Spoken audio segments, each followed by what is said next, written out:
There's an Outbreak Within My Town by Phoenix Emberley. There's a quaint little town somewhere in the distance, almost isolated from the rest of civilization. It's a rather rural place containing a few hundred people and a small surrounding forest. Despite the small size of the area, the streets would always be bustling with folks running errands, working on outdoor projects, and being generally social. Now those roads are empty. Well, empty of human beings, rather. You see, something has been spreading amongst us lately. A sickness that has left our community in ruin has fallen upon us, turning the world as we knew it on its head. It's not just a sickness, but something more. Something none of us could have ever imagined has emerged, consuming not only our humanity, but the hope we once held as well. When the animals began acting strangely, we initially tried our best to pass it off as nothing. We would catch the deer peering at us from the foliage. They never blinked. All they did was keep their eyes on whoever passed by, tracking their every movement. When I found myself close to the woods, I noticed several eyes glued onto me. As I cautiously approached them, something seemed wrong. They weren't even remotely afraid of me, holding their ground and continuously observing my movements. I stopped in my tracks, taking in the sight of the deer before me. Their bodies were scraped and bruised, like something had brutally assaulted them. Their form was almost skeleton-like as a result of malnourishment. Despite their injuries, their face lacked any sort of emotion at all. It was as if they weren't even aware of their condition. I silently backed away from the deer, their eyes locked onto my every movement. The strange confrontations with animals would progressively grow weirder as time went on. Rather than holding their ground when someone was close by, they began approaching the person. At first their movements were methodical, and their eyes never wavered from their target. Soon, however, they grew bolder, and their movements became faster. Everyone would awake in the dead of night to find a pair of animal eyes glaring at them through the window. Their faces would be pressed against the glass, breathing heavily on the clear surface. During these stages, their bodies were even thinner, their wounds more profound, and their eyes far wider than before. Their faces, which had once been ripe with life, now appeared sunken. Their skin was stuck against the bone underneath. I remember the first attack. Someone had gotten too close to one of the deer. His cries were heard, but help had not arrived in nearly enough time. When we found him, we saw the deer standing over his body, looking down at the corpse. A thick pool of liquid covered the man. It had a yellowish and black color, which appeared to be a mixture of mucus and vomit. We witnessed the liquid, which we would later coin as the contagion, sliver into the man's mouth, seemingly moving on its own. The deer noticed our presence and looked up at us. We could see the deer's ribcage now, the bones protruding from its skin. The patches of fur on its back and stomach were messy and soaked with blood. Several people passing by stopped and took notice of what had happened.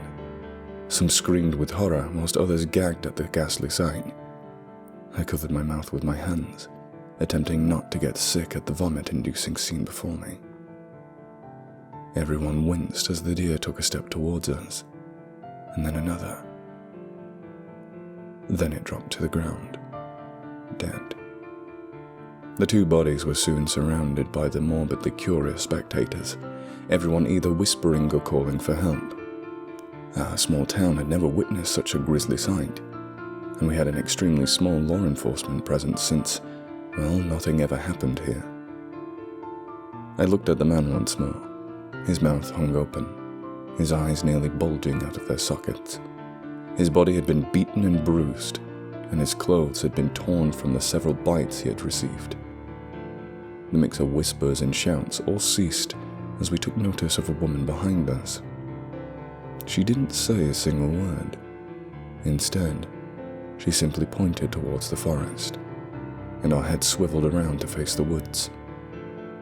Dozens of pairs of glowing eyes could be seen from beyond the underbrush. Everyone fell silent, but only for a moment.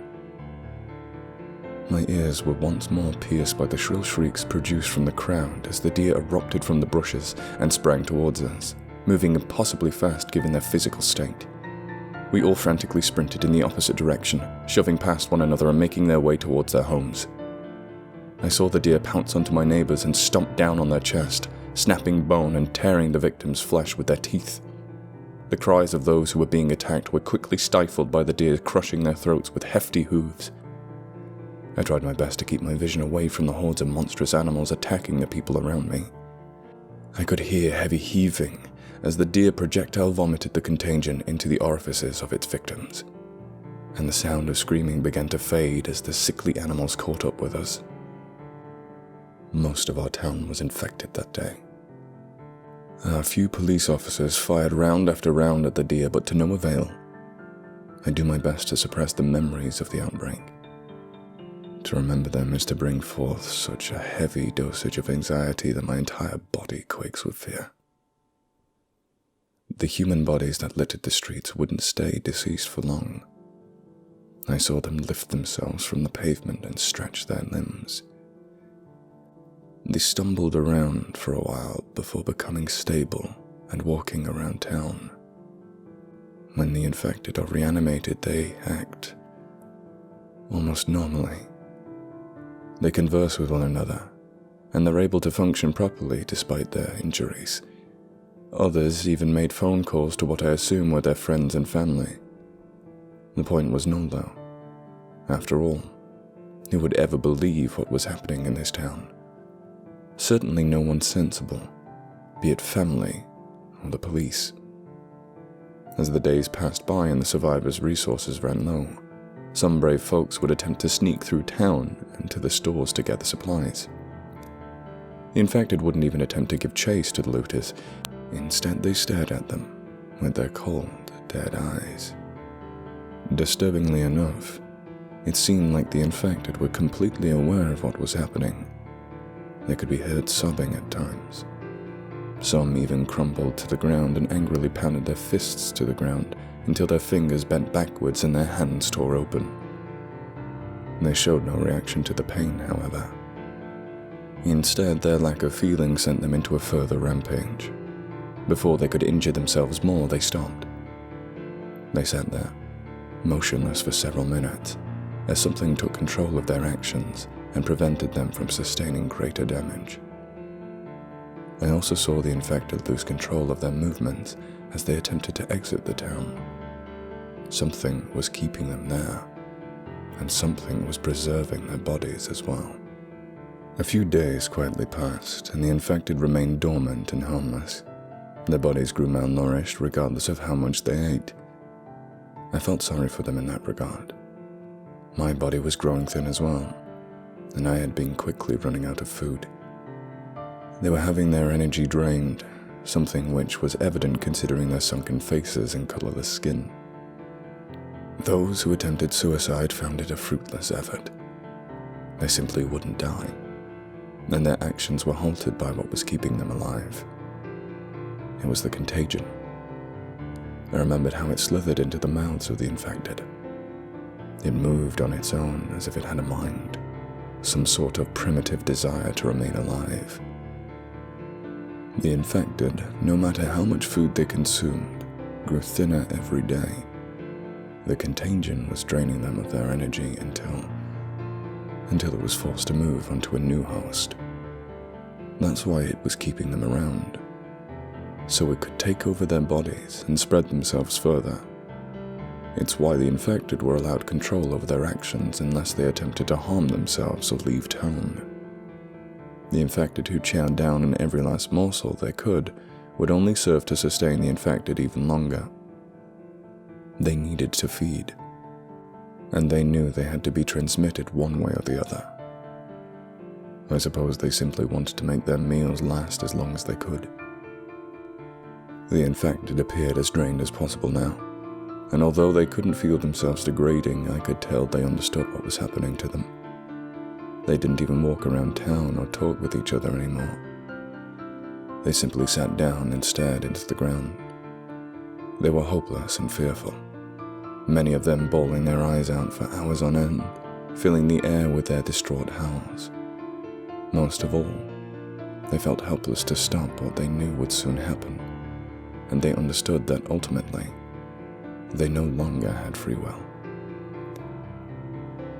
Tonight, an especially grim darkness cloaked the town, and the looters snuck out of the houses once more. I didn't see the survivors, but as I witnessed the infected rise from the ground, I knew they were out in the streets once more. They saw the survivors, and they all turned their heads in that direction. Upon spotting the remaining survivors, they began treading towards them, slowly at first, then picking up speed. Soon enough, their pace quickened to a full-on sprint, rushing the survivors as fast as they could. They were no longer my neighbors. The contagion was in control now, and it was starving. I refused to look towards the carnage. I didn't want to be reminded of those memories I so desperately wished to forget. I don't want to face this reality anymore. I just want to waste away alone. All I felt was complete despair. The bleakness of my situation infected me more than any contagion could have ever hoped to. There was no reason to try anymore. Although I blinded myself from the assault carried out by the infected, my ears were flooded by the sounds of their shrieks of pain and the snapping of limbs. I pressed my hands against my ears so tightly that my knuckles turned white and my fingers trembled. The sound of vomit soon overrode the screams, and I knew exactly what was happening. A new batch of infected were being produced. I heard the infected trying to bust down the doors of other houses in search of survivors. I fell to the ground and cried out in agony. My head felt as light as a feather as my mind went fuzzy. The world had gone to hell, and I'd soon go with it. The contagion has a primitive sense of survival, and it will do what it must to thrive within a host. Watching this happen with humans is different than seeing it occur to animals. They're used as food for these creatures, and when their usefulness is at an end, they are dispatched with haste. I kept trying to ignore the hellscape outside. I could hear footsteps faintly approach the house. I barricaded myself inside. Was it an infected? Now I sit here, staring blankly at the glowing computer screen in front of me. I'm surrounded by empty wrappers and food cans spread around the room, and I'm unsure of what is to come. The footsteps grew nearer, and then I heard pounding on my door. I don't think I've got much time left, so I'll have to wrap this up with haste. Soon there will be no more survivors in this wasteland. As the contagion realizes this, they'll grow famished. I suppose they will spread out in an attempt to find more hosts to feed off of. They're fast and strong, and damaging them won't slow them down unless you destroy them completely. They're banging on the door now, and it's getting louder. Whatever is outside is getting through. There's no reason for me to run from this reality anymore. The door will come down at any second, and with it will come my demise. I've got to... Somebody has broken through. A young man ran into the house and produced a petrified look upon observing me. It was a survivor, and he ran upstairs out of view. He can feel the memories rushing back to me from the outbreak. Memories which hold a truth within them. A truth which I had long since attempted to deny. As my bony fingers tap against the keyboard, I feel my mind begin to fade away. I can't run away now, and soon I will be no more. A foul liquid is working its way up my throat. I don't have much time left, and neither does the young man inside my house. I get up from my seat, and I look down upon my thin frame with dismay. I think it's time for me to go. I feel hungry.